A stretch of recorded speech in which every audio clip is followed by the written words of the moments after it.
उन्नीस 1940 में एक संतुष्टि लेकर के गए कि मैंने अपने जीवन के अंदर याची देही याची डोला हिंदू राष्ट्र की एक लघु प्रति देखी। अब ये काम दिन दूनी रात चौगनी गति से देशो उत्थान के कार्य के लिए चलता है। मातृभूमि का जय जयकार करना यदि अपराध है तो मैं यह अपराध बार बार करूं, 1000 बार। वंदे मातरम, वंदे मातरम। नागपुर के अंदर डॉक्टर हेडगेवार जी का परिवार है, वेदपाठी परिवार, कर्मकांडी परिवार, अग्निहोत्र परिवार। नागपुर में प्रथा है अपना नाम, फिर पिता का नाम, फिर सरनेम। तो डॉक्टर केशवराव बलिराम पंत हेडगेवार, बलिराम इनके पिताजी का नाम था और इनकी मां का नाम था रेवती बाई।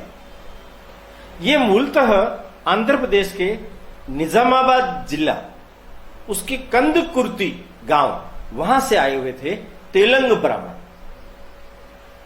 वर्षों पहले आ गए थे। भोंसले परिवार नागपुर के अंदर रहता था, राज परिवार था, ब्राह्मणों को परवरिश करवाता था। उनकी छत्र छाया में, उनके संरक्षण में ये परिवार यहां पल रहा। वो तो चले गए, अंग्रेजों ने उनका राज्य हड़प लिया। राज्य हड़प लेने के बाद में इनकी आय के सारे स्रोत भी खत्म हो गए। बलिराम पंत, इनके 3 पुत्र और 3 पुत्रियां हुई। सबसे बड़े महादेव शास्त्री, दूसरे नंबर पर सीताराम पंत और तीसरे नंबर पर डॉक्टर हेडगेवार। 3 बहनें, सरू, राजू और रंगू नागपुर में ही ब्याही गई तीनों। इनके जो पिताजी थे वो बड़े सेवाभावी वृत्ति के थे और इनकी मां बहुत कर्मठ थी। मां का असर पुत्रों के ऊपर अक्सर कर होता है, पर एक बात जो सबसे महत्व की है वो ये है कि ये जो वेदपाठी परिवार है, इसमें इनके जो सबसे बड़े भाई है महादेव शास्त्री, इनको पहलवानी का बड़ा शौक। इनका खुद का अपना अखाड़ा, मलखम, तलवारबाजी, लाठी, काठी, ये सब वहां वो सिखाते थे। कुश्ती लड़ना वो सिखाते थे। उस पूरे इलाके के अंदर महादेव शास्त्री की बड़ी धाक थी। एक बार की ऐसी घटना आती है, महादेव शास्त्री अपने घर के ऊपर दूसरी मंजिल पर खड़े थे। कुछ गुंडे लोग किसी को पीट रहे थे, ये वहीं से चिल्लाए, वो रुके नहीं तो वहीं से कूद पड़े और जाकर के उनकी ऐसी धुनाई की कि वो सब भाग छूटे। महादेव शास्त्री का क्रोध केवल महादेव शास्त्री का नहीं था, इनके पूरे परिवार का था। जो लोग जानते हैं इनका क्रोध, और बाद में डॉक्टर हेडगेवार जी के जिन लोगों ने भाषण सुने हैं, बड़े उग्रवादी भाषण, बड़े क्रांतिकारी भाषण, उसमें क्रोध की भी झलक छलकती हुई दिखाई देती थी। ये जो बालक है, इनसे महादेव शास्त्री की इच्छा क्या है, तुम अखाड़े में आओ और अपनी पढ़ाई करो। अंग्रेजी पढ़ाई से उनको चिढ़ होती थी। ये कभी बैठे बैठे अपने घर में एग फॉर अंडा ऐसा अगर बोल देते तो महादेव शास्त्री उनकी पिटाई अच्छी तरह से कर देते। महादेव शास्त्री इतने क्रोधी थे, एक बार इनको भांग घोटने के लिए बोला, हेडगेवार जी मना कर देते। जब केशव मना कर देते थे तो उनकी किताबें वगैरह सारी घोट करके फेंक देते थे, जला देते थे, इतना क्रोध आता था। पर वो भी जिद के, अपने संकल्प के पक्के थे। उन्होंने इनकार कर दिया कि भांग नहीं घोटूंगा तो नहीं घोटूंगा। ये तीनों भाई बड़े पुरुषार्थ थे। इनके घर में आज भी आप जाएंगे तो नागपुर के अंदर इनका घर देखने के लिए उपलब्ध है। घर के पिछवाड़े में एक कुआं है। कितने ही लंबे समय से कुआं साफ ही नहीं हुआ।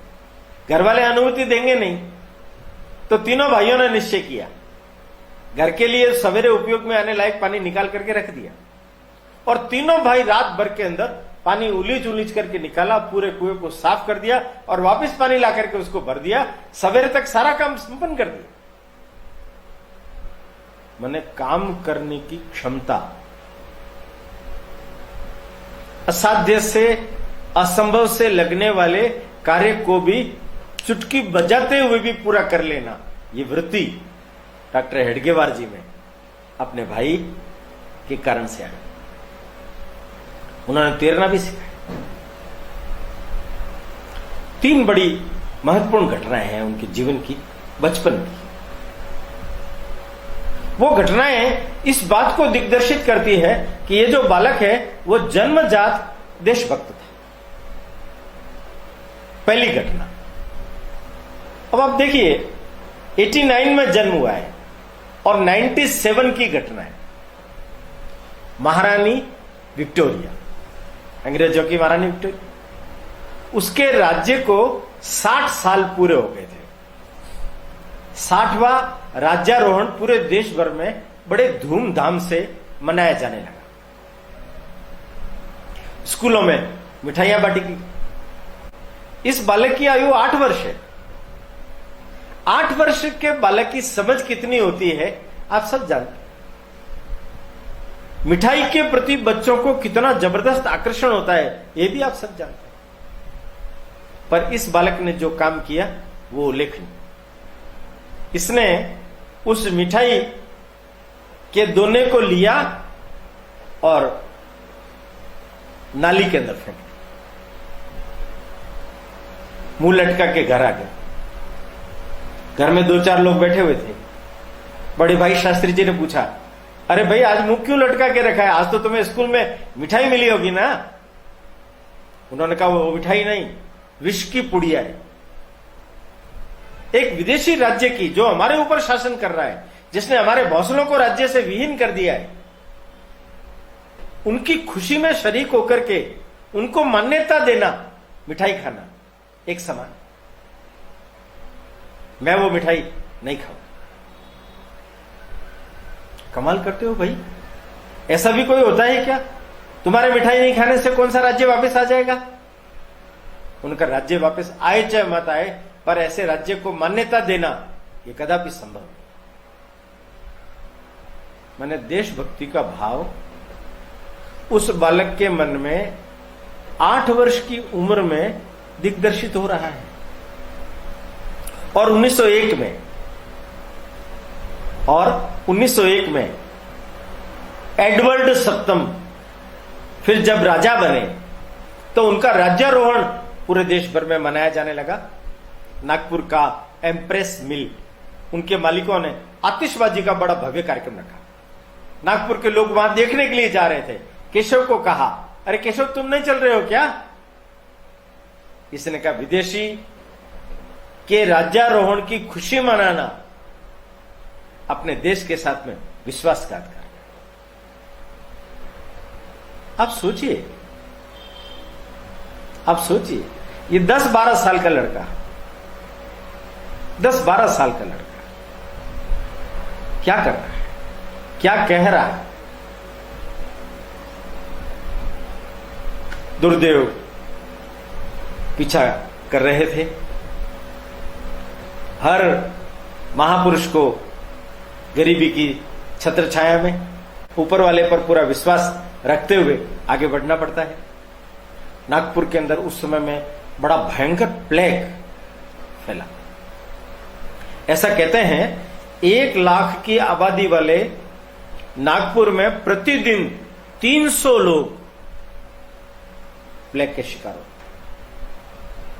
इनके पिताजी, माताजी दाह क्रियाओं में भाग लेकर उनके दाह कर्म करा करके एक दिन में 15-15 बार जाकर के फिर वापस नहाना धोना ये सब करते हुए कर्मकांडी थे।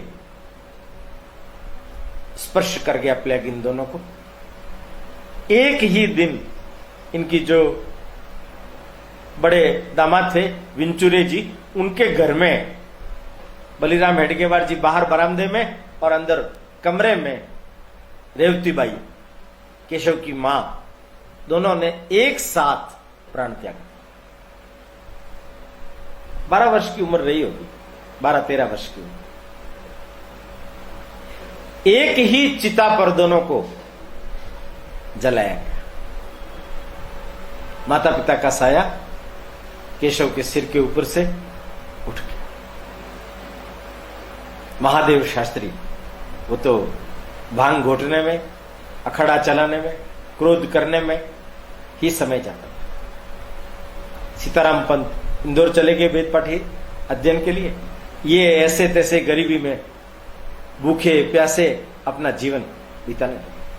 नीलसुटी स्कूल से इन्होंने अपना पढ़ाई का काम शुरू किया। पर उस कालखंड के अंदर डॉक्टर बालकृष्ण शिवराम मुंजे के सहयोग के कारण और इनके अनेक मित्रों के सहयोग के कारण से तिलक का केसरी मराठा पढ़ना, उसमें से समाज सेवा के लिए काम करना, लोगों को जगाने के लिए काम करना, उसी समय केशव ने बांधव समाज नामक एक छोटी सी संस्था अपने मित्रों के लिए बना करके उनके तले अनेक प्रकार के काम चालू कर दिए।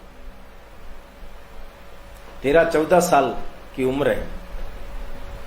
तिलक जी 1905 में बंगाल का विभाजन हो गया। पूरे देश भर में बंग भंग इस आंदोलन के खिलाफ वातावरण बना। स्वदेशी वस्तुओं का उपयोग करेंगे, स्वदेशी विद्यालयों में ही पढ़ेंगे, देश के लिए काम करना है। तिलक ने कहा कि हमारा अपना उद्योग होगा, इसके लिए तिलक फंड, इसके लिए पैसा इकट्ठा करो। डॉक्टर खान खोजे ने विद्यार्थियों में से विद्यार्थी सेना के रूप में बांधव समाज के प्रमुख डॉक्टर केशव इनको कहा तुम करो। इन्होंने उस कालखंड के अंदर लोगों से पैसा मांग मांग करके इकट्ठा किया। मैंने सार्वजनिक जीवन जीने की प्रवृत्ति, उसके लिए कुछ काम करना और ये देश पर आई हुई विपदा है, उसके निवारण में मेरा अपना क्या योगदान होना चाहिए, ये केशव ने करके दिखाया। ये जिस नील सिटी स्कूल में पढ़ते थे, पुरुषोत्तम ओक उसके प्रधानाध्यापक थे। अंग्रेज सरकार ने उस समय में बंग विरोध के लिए क्रांतिकारियों ने बंकिम चंद्र का वंदे मातरम, ये नारा, विदेशी भगाओ, विदेशी का बहिष्कार, ये जो शुरू किया। कोई भी तिलक का जय नहीं बोलेगा, भारत माता की जय नहीं बोलेगा, वंदे मातरम का नारा नहीं बोलेगा। रिस्टलेस सर्कुलर कहते हैं उसको, वो लागू कर दिया। जो भी करेगा उसको जेल के अंदर डाल दिया। अब एक शाला निरीक्षक विद्यालय का निरीक्षण करने के लिए आए। केशव को मालूम था, इसने पूरी स्कूल के अंदर ठीक ढंग से योजना बना ली। पूरी स्कूल 18 साल की उम्र है इसकी, लेट पढ़ रहे हैं, इसलिए शायद 8वें दर्जे में लेट पढ़ रहे हैं। उस 8वें दर्जे में पढ़ने के कारण से उस नील सिटी हाई स्कूल के अंदर इनका बड़ा वर्चस्व था। उन्होंने स्कूल में भी बांधव शाखा, बांधव समाज, ये एक संस्था खोल दी थी। हर एक कक्षा में उसके प्रतिनिधि थे। योजना बनाई कि जैसे ही शाला निरीक्षक, इंस्पेक्टर अपनी कक्षा में प्रवेश करे, सब बच्चों को एक साथ खड़े होकर के उनको वंदे मातरम से उनका स्वागत होना चाहिए। योग से सबसे पहले 8वीं की कक्षा में, केशव की कक्षा में ही उसने प्रवेश किया और बड़े जोर के साथ में केशव और उसके साथियों ने वंदे मातरम नारा लगाया। वो घबरा गया, अध्यापक घबरा गया, ये क्या हो रहा है। दूसरी कक्षा में गया, उसी में वंदे मातरम, तीसरी कक्षा में वंदे मातरम, चौथी में वंदे मातरम। पूरा स्कूल वंदे मातरम के नारों से गूंज उठा। शाला अध्यापक ये मुख्य अध्यापक के कमरे में गया, वही पुरुषोत्तम हो, और अपनी टोपी उठाई, बिना कुछ बोले चल दी। विनय कृष्ण बोस, वो इस स्कूल को चलाने वाली समिति के अध्यक्ष थे, उनको कहा कि स्कूल में पता करो ये षड्यंत्र के पीछे कौन है। 2000 विद्यार्थियों का स्कूल है। बड़ी प्रार्थना सभा के अंदर विनय कृष्ण बोस ने आग्रह किया, मैं भी वंदे मातरम रात को सोने से पहले बोलता हूं, पर वंदे मातरम घर में बोलने की चीज है, सार्वजनिक रूप से बोलने की चीज है। किसने गलती की है? कोई नहीं माना, कोई बोलने के लिए तैयार नहीं, सबको बाहर निकाल दिया। बाद में एक अच्युतराव काले करके व्यक्ति थे, वो बीच में पड़े और कहा कि जो माफी मांग लेगा उसको प्रवेश दे देंगे। एकमात्र केशवराव हेडगेवार को छोड़कर बाकी सब बालकों ने माफी मांग ली। इसने कहा, मातृभूमि का जय जयकार करना यदि अपराध है तो मैं यह अपराध बार बार करूंगा, 1000 बार करूंगा।